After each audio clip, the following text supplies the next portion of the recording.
रेगिस्तान की तपती हुई जमीन, सुर्ख पत्थरों के पहाड़ और इन पहाड़ों के अंदर तराशे हुए आलीशान घर, ये थी कौमे समूद। वो ताकतवर थे, पहाड़ों को काटकर महल बना लेते थे, अपनी तामीरात पर फख्र करते थे और समझते थे कि अब कोई उन्हें शिकस्त नहीं दे सकता। मगर ताकत के साथ गुरूर भी आया और गुरूर के साथ नाफरमानी। वो बुतों की इबादत करते थे। जुल्म आम था, कमजोरों को दबाया जाता था और हर वो शख्स जो सच की बात करता मजाक का निशाना बनता। अल्लाह का पैगाम। अल्लाह ताला ने उन्हीं में से एक शख्स को मुंतखब किया, हजरत सालेह अलैहिस्सलाम। वो नरम मिजाज, सच बोलने वाले और खैरख्वाह थे।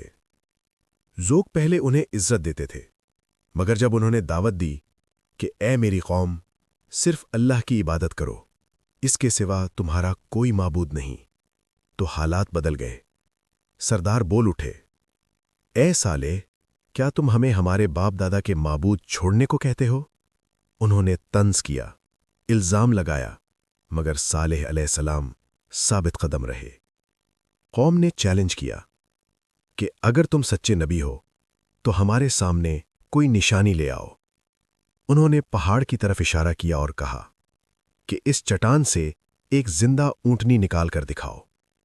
ये नामुमकिन शर्त थी, मगर अल्लाह के लिए कुछ नामुमकिन नहीं। हजरत सालेह ने दुआ की, पहाड़ कांप उठा, चट्टान फट गई और उसमें से एक अजीम खूबसूरत ऊंटनी जाहिर हुई।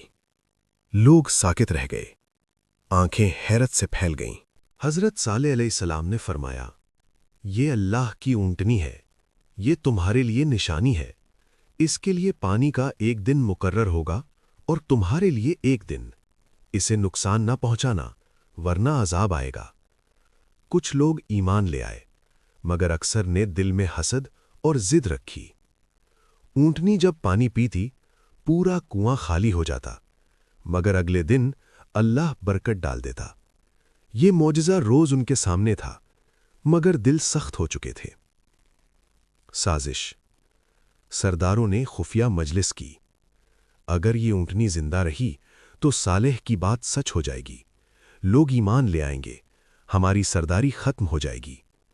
उन्होंने एक बदबख्त शख्स को तैयार किया। वो सख्त दिल, बेरहम और मुतकब्बिर था। उसने मौका देखकर ऊंटनी पर वार किया। ऊंटनी जख्मी होकर गिरी। रेगिस्तान में उसकी आवाज गूंज उठी। ये सिर्फ एक जानवर का कत्ल नहीं था, ये अल्लाह की निशानी की बेहुरमती थी। आखिरी मोहलत। हजरत सालेह अलैहिस्सलाम का चेहरा गम से भर गया। उन्होंने फरमाया, तुमने अपने रब की निशानी को कत्ल किया, अब 3 दिन अपने घरों में रह लो, फिर अजाब आएगा। लोग हंसे, कहा, अगर सच्चे हो तो अजाब ले आओ। 3 दिन। पहला दिन उनके चेहरे जर्द हो गए, दूसरा दिन चेहरे सुर्ख हो गए, तीसरा दिन चेहरे सियाह हो गए। दिलों में खौफ पैदा हुआ, मगर गुरूर ने जबान बंद रखी।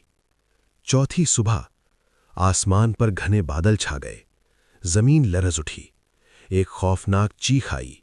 ये चीख ऐसी थी कि दिल फट जाए। पहाड़ों के अंदर बने महल कांप उठे, जमीन हिल गई। चंद लम्हों में सब खत्म हो गया। ताकतवर कौम जमीन पर गिरी पड़ी थी, सांसें थम